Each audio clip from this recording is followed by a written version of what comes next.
윤석열 대통령, 문재인 정부 외교안보 고위 인사들이 서해 피격 사건과 관련된 기자회견을 갖고 검찰과 감사원의 월북 도작 주장을 전면으로 반박했습니다. 국민의힘은 가해자들의 방탄회견이라고 비판했습니다. 네, 윤석열 대통령 어제 80분간 생중계된 비상경제 민생회의에서 전 부처의 산업화를 주문하기도 했는데요. 이런 내용들 김연아 전 의원, 서용주 민주당 상근 부대변인 두 분 모시고 이야기 나눠보겠습니다. 어서 오십시오. 안녕하세요. 안녕하세요. 네, 서해 피격 공무원 사건과 관련된 기자회견 이야기는 저희가 앞서 이야기를 좀 해봤기 때문에 우선 저희는 대통령 주재로 진행됐던 11차 비상경제 민생회의 이야기부터 해보겠습니다. 80분간 진행됐고 생중계됐습니다.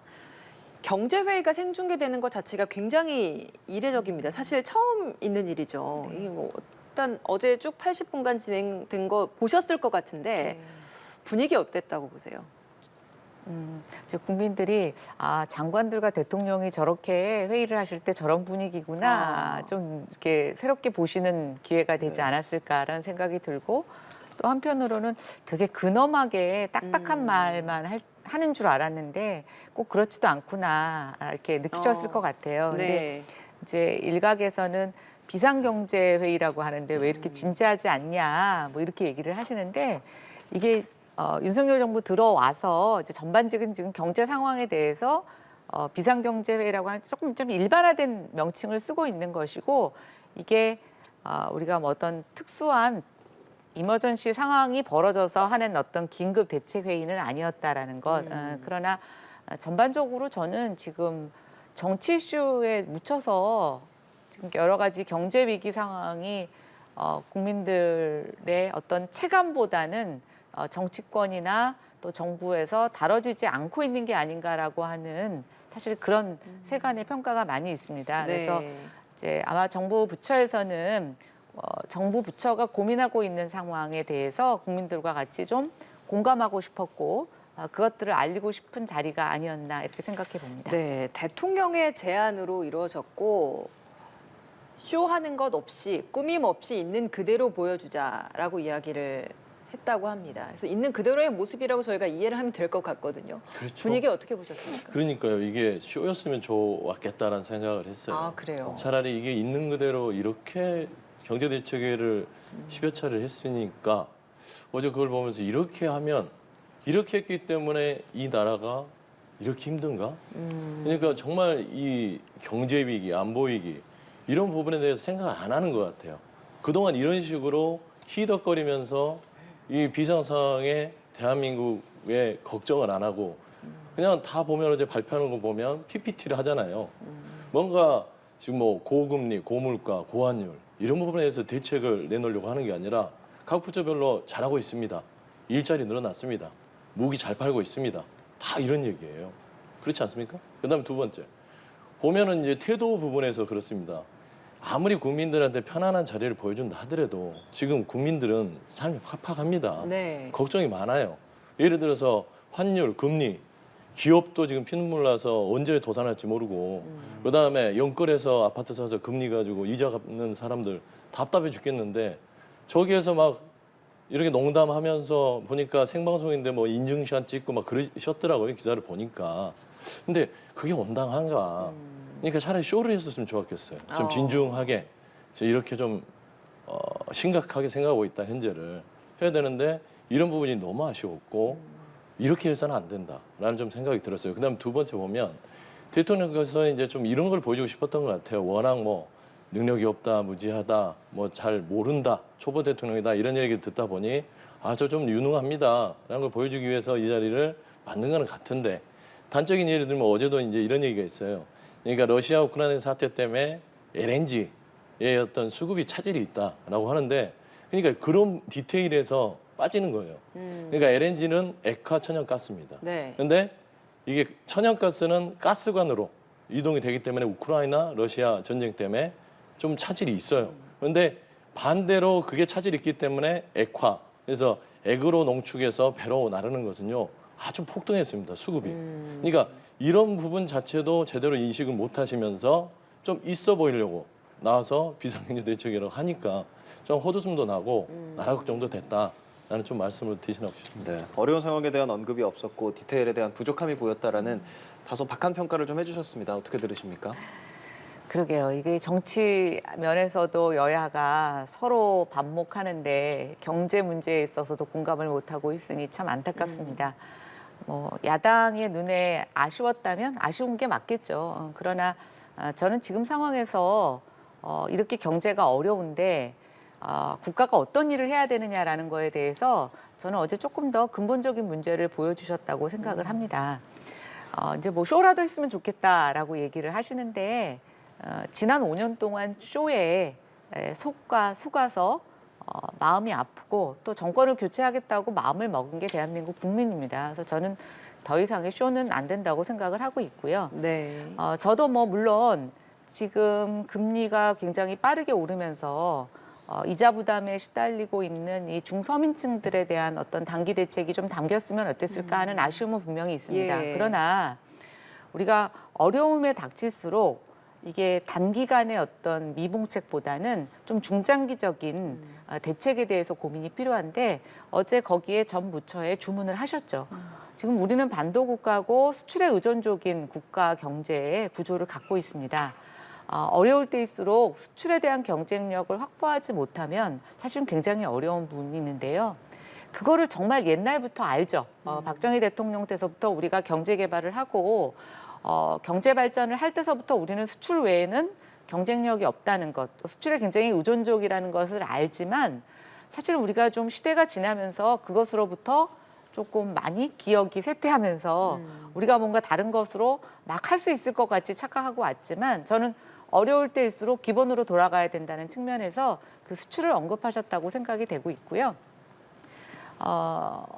지금 또 하나 조금 아쉬운 건 그 야당이 연일 좀 그 정부 정책에 대해서 비판하는 것만큼 대안을 제시하고 있지 못하는 게 저는 조금 아쉽습니다. 그러니까 예를 들어서 어제 대통령의 경제 회의에 아쉬움이 있으셨다면 뭐 그거에 대한 대안을 좀 내셨으면 좋겠는데. 야당이요? 네. 근데 지금 야당이 이재명 당대표를 지금 뭐 호위무사 하시느냐고 또 거기에 당 대변인께서 계속 헛발질로 실언을 하셔서 그거 방어하느냐고 어느 누구 하나도 지금 정책 얘기를 하고 있지 못하고요.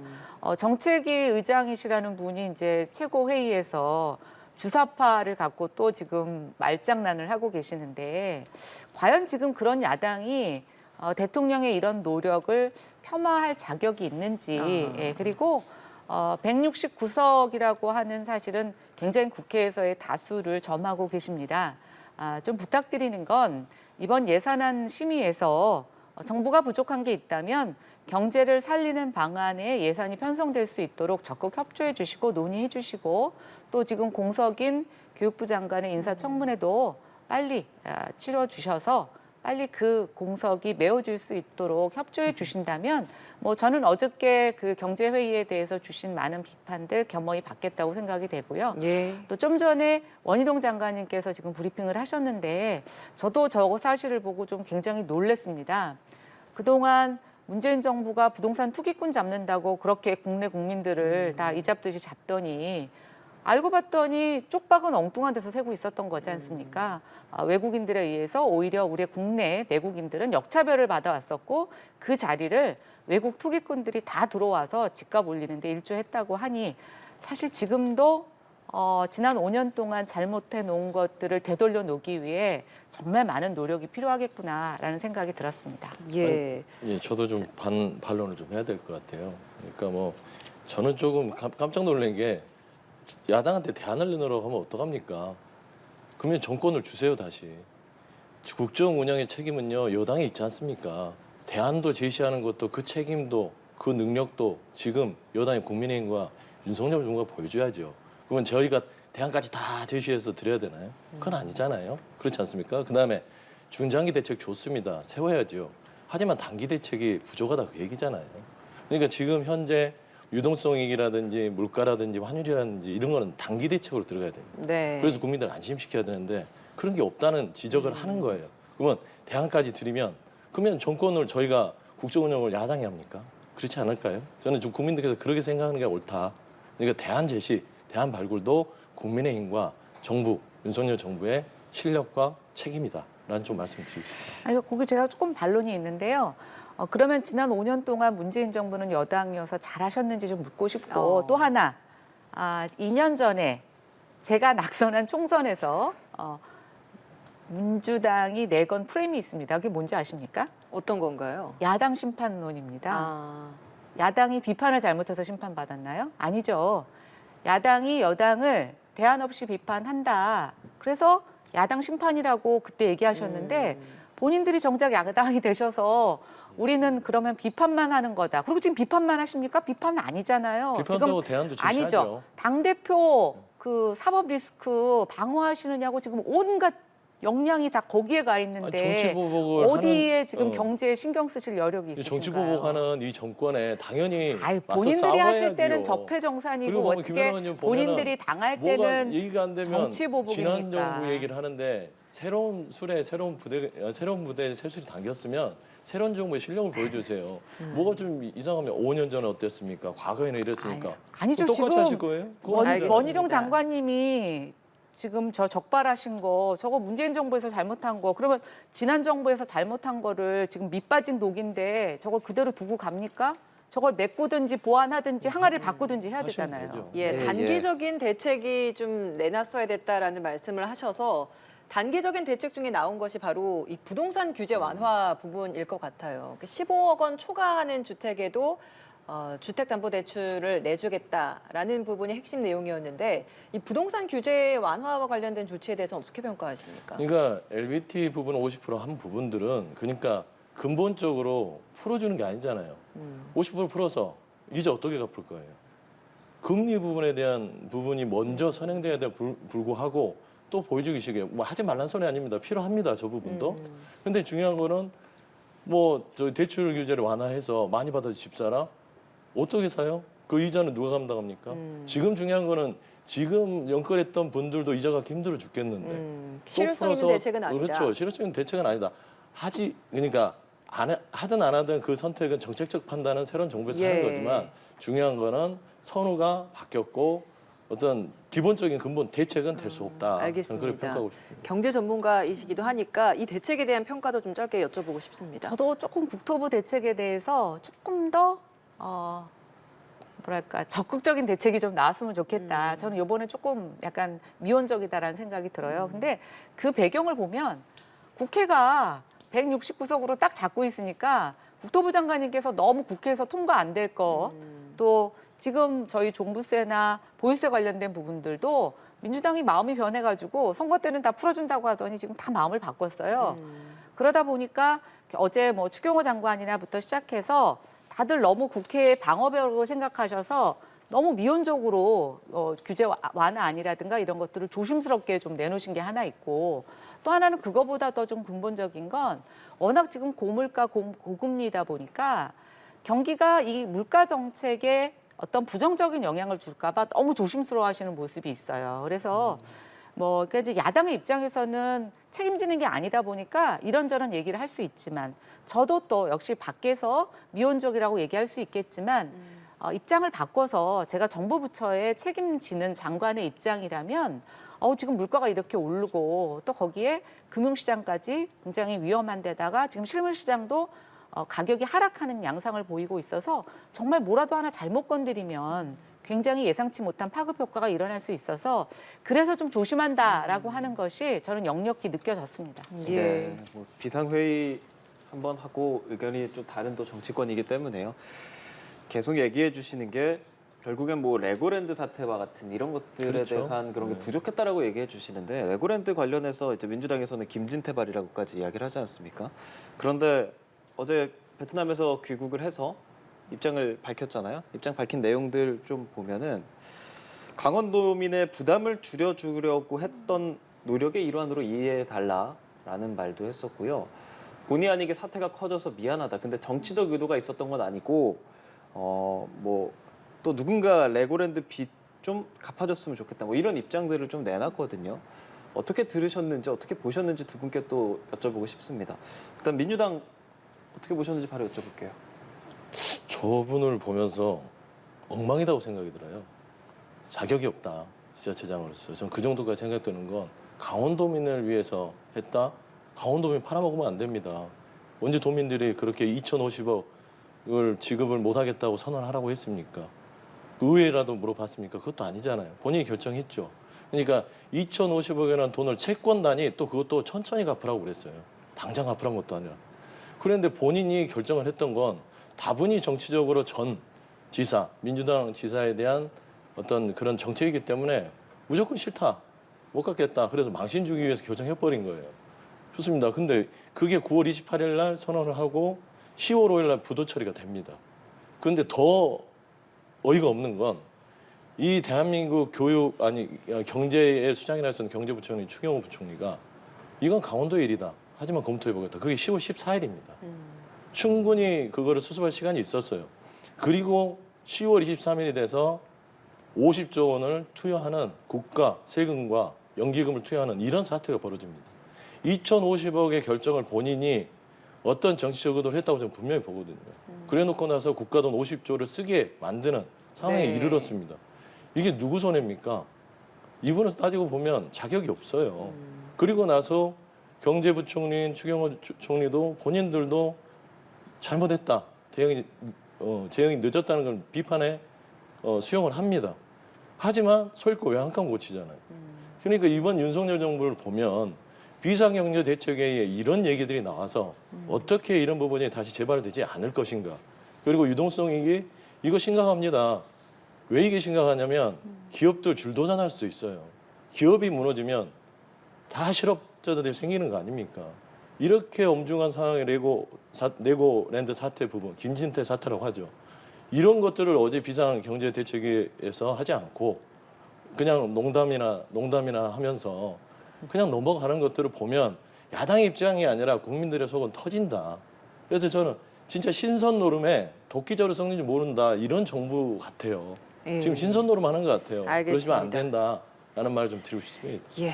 자, 김진태 지사 귀국할 때 입장 표명 어떻게 들으셨어요? 저는 오히려 조금 더 높게 칭찬해드리고 싶었어요. 왜냐하면 변명할 수 있었어요. 그러니까 저는 저게 잘했다는 게 아니라 네. 변명할 수 있었는데 쿨하게 본인의 잘못을 인정하신 것, 또 다시 저 상환 날짜를 좀 앞당겨서 수습하려고 하신 것, 저는 오히려 좀 높게 진짜 드리고 싶고, 오히려 막 김진태 지사가 전 지사 막 핑계 대면서 내가 그러려고 한 게 아니고 막 이렇게 변명을 늘어놓으셨다면 저는 오히려 더 비난받아야 된다고 생각하는데, 어쨌든 어제 수습하신 모습은 오히려 좀 더 쿨했다라는 생각이 네. 들고요. 또 하나, 물론 안 하셨으면 더 좋겠지만 김진태 지사의 저런 발언으로 지금 우리 금융시장이 이렇게 불안하다는 건 금융시장 자체가 굉장히 불안했다는 거죠.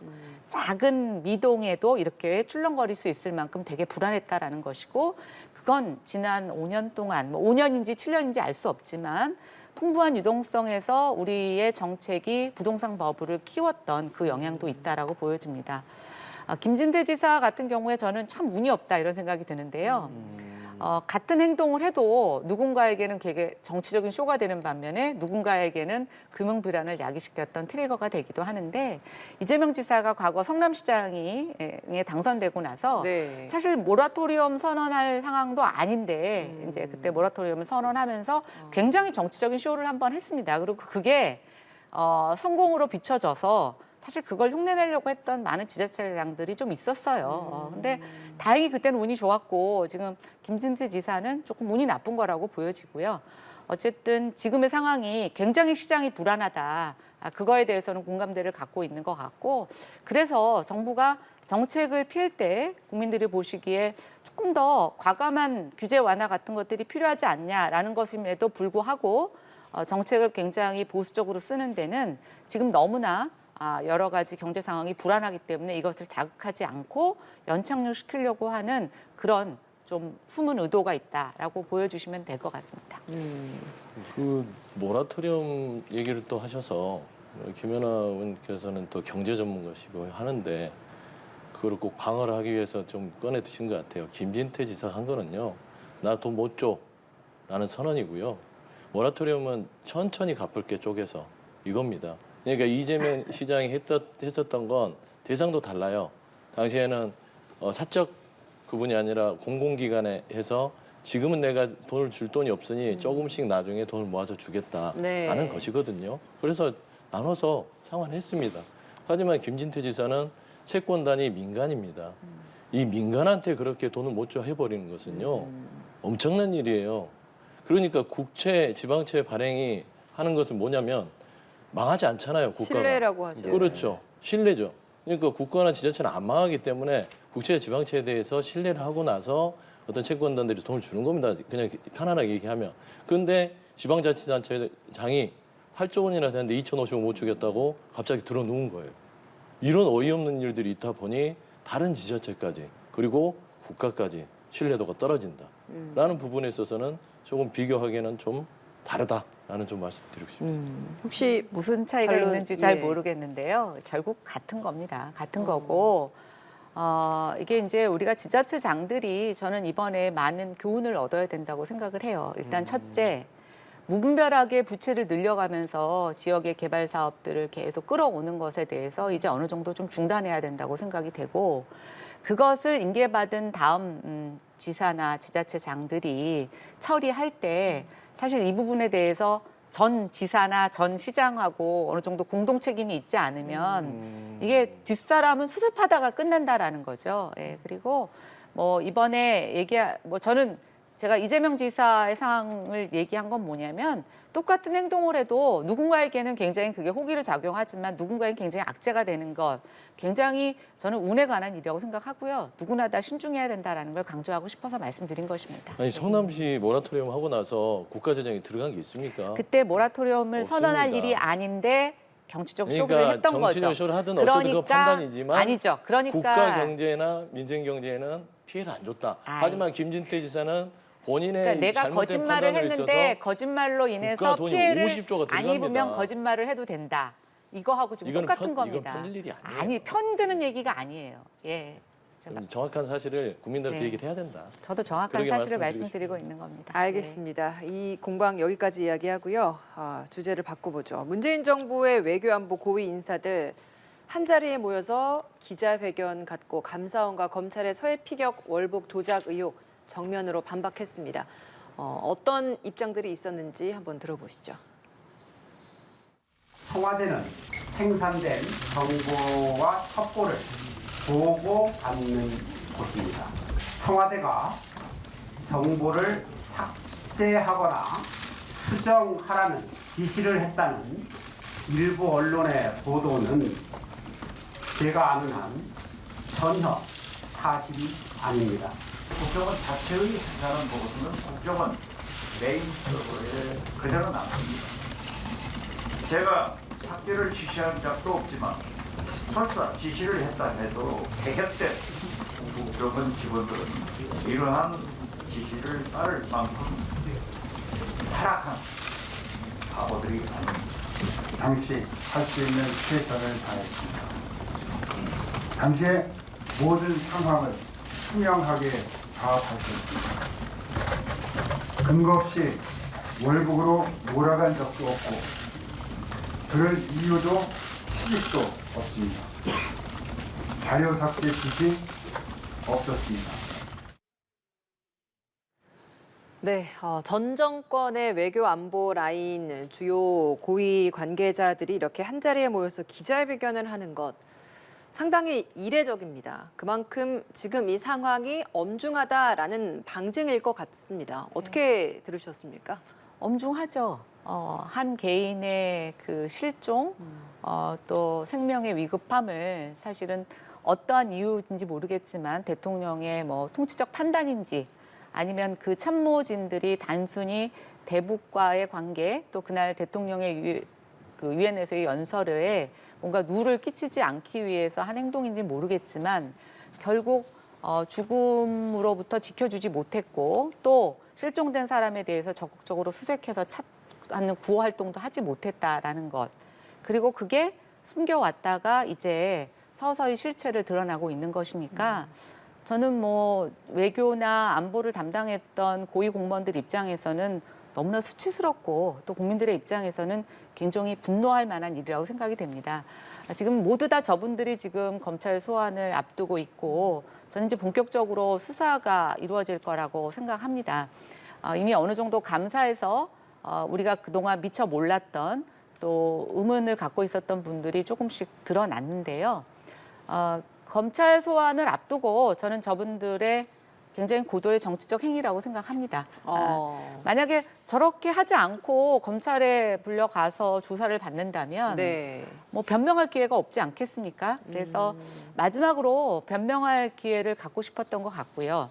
저는 저기에 민주당이 같이 좀 지도부가 이재명 당대표부터 참석한 게 좀 적절하지 않다는 생각이 그래요? 드는데 이재명 당대표의 사법 리스크에 다 전방위적으로 투입되는 걸 넘어서 이제는 문재인 정권의 어떤 안보 정책에 대한 책임까지도 같이 정치 보복이나 뭐 이런 프레임으로 해서 공동 방어를 하겠다라고 하는 것은 그 조조의 연좌제, 배를 서로 묶어서 그게 이길 수 있는가요? 저는 오히려 같이 불타서 침몰할 수 있는 그런 위험이 있다고 보고 있고요. 그런 측면에서 저는 매우 적절하지 못했다.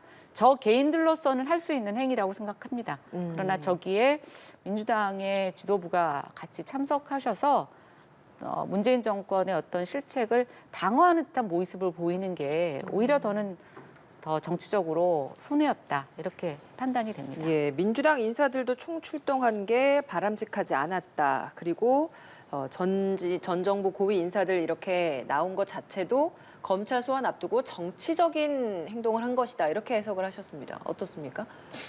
이게 정치적인 수사를 하니까 그렇죠. 그러니까 윤석열 정부가 민생 다 내팽개치고 문재인 전 대통령과 이재명 대표에 대한 수사, 표적 수사, 망신 주기 누가 보더라도 그러기 때문에 이건 정치적으로 대응할 수밖에 없다고 저는 얘기하고 싶어요. 그리고 역지사지를 해보면 만에 하나 윤석열 대통령이 지금이 아니라 윤석열 후보가 당대표가 되고 그다음에 국민의힘이 정권을 못 잡아서 만약에 이재명 대표가 대통령이 돼서 그런 수사를 한다? 안 그럴 것 같아요. 더하면 더했죠. 들어놓을 겁니다. 이렇게 대응을 해줄 수밖에 없을 거예요. 이건 정치적으로 어쩔 수 없는 문법이지 이거를 가지고 무슨 방탄이다 아니다. 따지고 보면 서해 피격 공무원 사건 보세요. 굳이 이분들 얘기를 안 들어도 최근에 감사원이 감사했잖아요. 중국어선 뭐 정황이 있다. 그다음에 SI 부분의 월북 이런 부분들 그런 걸 증명을 못했어요. 근데 최근에 국정원에서 어떻게 얘기합니까? 중국어선 정황 파악하지 못했다고 국정원은 정반대 얘기를 합니다. 그다음에 SI 첩보에 월북이 있었다라는 게 국정원 지금 현재 국정원의 이야기입니다. 그러니까 감사원은 다른 감사를 결과를 내놓고 국정원 지금 윤석열 정부의 국정원은 지금 말하는 박지원 전 원장이나 안보실장이나 문재인 대통령 때 얘기하는 지금의 얘기를 그대로 국정원이 입증해주고 있어요. 그런데 이게 무슨 정치적인 겁니까? 얼마나 억울하면 나와서 저렇게 기자회견까지 하겠냐라는 점에서는 좀 이제는 조작 감사의 부분에 있어서 드러나게 되면 이 후폭풍을 어떻게 감내할지 모르겠어요. 그래서 이 정부의 이런 서해 공무원 피살 사건에 대한 어떤 조작 감사들이 드러났을 때 저는 국민의힘이 어떻게 또 나올지 궁금합니다. 이재명 대표 수사도 그렇고 이번 기자회견도 그렇고 민주당이 당 차원에서 굉장히 단일 대우하는 모습을 많이 보여주고 있어요, 최근에. 그러니까 이런 모습들에 대해서 일각에서는 좀 우려하는 시각도 있는데 여기에 대해서는 어떤 의견이십니까? 우려하는 시각은 뭐 일부 있을 수 있겠지만 전체적으로 봐서는 지금 현재 윤석열 정부에서 하는 것들이 모두 다 뭔가 의도되고 어떤 표적이고 탄압적인 이런 부분들이 있습니다. 그리고 제1야당 압수수색 하는 거 보십시오. 처음 왔을 땐 그런다 쳐요. 증거도 증빙 자료도 압수수색 할 수 있는 장소가 아닌데 기습적으로 해서 찬탈해 가잖아요. 그다음에 이재명 대표에 대한 그 측근 정치 자금을 대선 자금이라고 해서 지금 유동규 씨의 이부를 가지고 검찰이 수사를 합니다. 그런데 김만배 씨 50억 클럽은 수사가 안 돼요. 그러면 이게 선택적인 수사지 공정한 수사입니까? 같이 해야죠. 대장동은 이 수많은 돈을 누가 나눠 가졌냐가 중요합니다. 그중에 유동규 씨의 주장이 넘어왔다면 실체가 모르지만 그것도 수사를 해야 되고 그러면 김만배 씨가 곽상도 50억 준 거는 이미 실체가 있는데 8억과 50억. 예. 50억만 줬습니까? 수많은 50억 클럽이 있다고 주장이 되는데 수사가 안 되고 있어요. 이게 바로 대한민국 윤석열 정부의 검찰이다. 그렇기 때문에 민주당은 이 검찰의 선택적인 수사에 대해서 정치적으로 하나로 뭉쳐서 제대로 해라 하는 것인데 이걸 단지 뭐 이재명 대표가 관련이 있는 것처럼 보이기 때문에 방탄한다. 그 시각은 안 맞는 거예요. 그러면 이재명 대표에 대한 수사망이 좁혀오더라도 오히려 더 민주당은 똘똘 뭉쳐서 단일대로 간다 이렇게 이해하면 되는 겁니까? 그렇죠. 이건 이재명 대표를 위해서 뭉친 게 아니라 야당 예. 탄압이고 어떤 검찰이 예전 70년대, 80년대 정권의 어떤 시녀처럼 어떤 정권의 칼이 돼서 움직이면 안 된다. 그래서 검찰의 민주주의 중립성, 독립성을 지키기 위해서는 야당으로서 야당 역할을 하겠다라는 게 저 입장입니다. 예. 예. 그렇게 몇몇 목소리가 나오고 있는 뭐 민주당 상황도 얘기해봤는데 국민의힘의 경우는 뭐 이렇게 뭐 다툼이 있는 상황까지는 아니지만 윤석열 대통령의 행보들 뭐 이런 부분에 대해서 최승재 의원이 어제 국회 본회의 자유 발언에서 원인과 책임을 떠나서 무한 책임의 자세로 국회 위로와 유감을 표명하시라 어떤 좀 권유의 말씀을 했거든요. 여당 의원이기 때문에 이렇게 대통령에게 이런 말을 했다는 게 다소 좀 이례적으로 느껴질 수도 있을 것 같습니다. 어떻습니까? 지금 국회가 극한 대립의 장을 계속 이어가고 있잖아요. 저는 지난번에 대통령 시정연설 때 국회의장 자리에도 야당 대표가 오지 않았다는 얘기를 들었고 차담했대. 그렇죠. 예. 차담했대. 그리고 국회의장도 좀 거기서 더 중재의 모습을 보이셨으면 더 좋았을 것 같은데 더 적극적인 중재의 모습은 보이지 않았고 뭐 초선 비례의원이지만 최승재 의원이 그 여당의 의원으로서 저는 뭐 굉장히 할 만한 얘기를 했다고 생각이 됩니다. 그리고 국회 안에서 여당에서 이제 뭔가 좀 국회가 협치를 하고 국민들을 위해서 조금씩 한 마음이 되어야 되는 게 아닌가라는 것을 전 제안했다고 보고 있고요. 여당이니까 할 수 있는 얘기 아니겠습니까? 그리고 지금 뭐 야당 정신이 없잖아요. 그리고 저는 뭐 김만배 씨든 유동규 씨든 그 대장동부터 시작해서 많은 돈이 이익이 형성이 됐고 그 이익을 발생하게 한 성남시장이었던 이재명 지금 당대표와 일부가 그 이익을 발생하고 돈을 받아서 정치 자금에 쓴 줄 알았더니 지금 민주당의 어떤 행태를 보면 공범인 것처럼 행동하고 있어요. 그래서 저는 그건 바람직하지 않다. 네. 정말 돈을 같이 받아서 쓴 게 아니라면 저는 지금이야말로 필요한 게 이재명 대표의 사과와 사퇴. 그것만이 민주당이 살 길이라고 생각합니다. 분리 대응을 해야 한다. 네. 이런 말씀까지 하셨습니다. 멀쩡한 대표 사퇴시키려고. 알겠습니다. 김연아 전 의원, 서용주 민주당 상근 부대변인 두 분과 함께했습니다. 오늘 말씀 고맙습니다. 고맙습니다, 두 분. 감사합니다. 그렇습니다.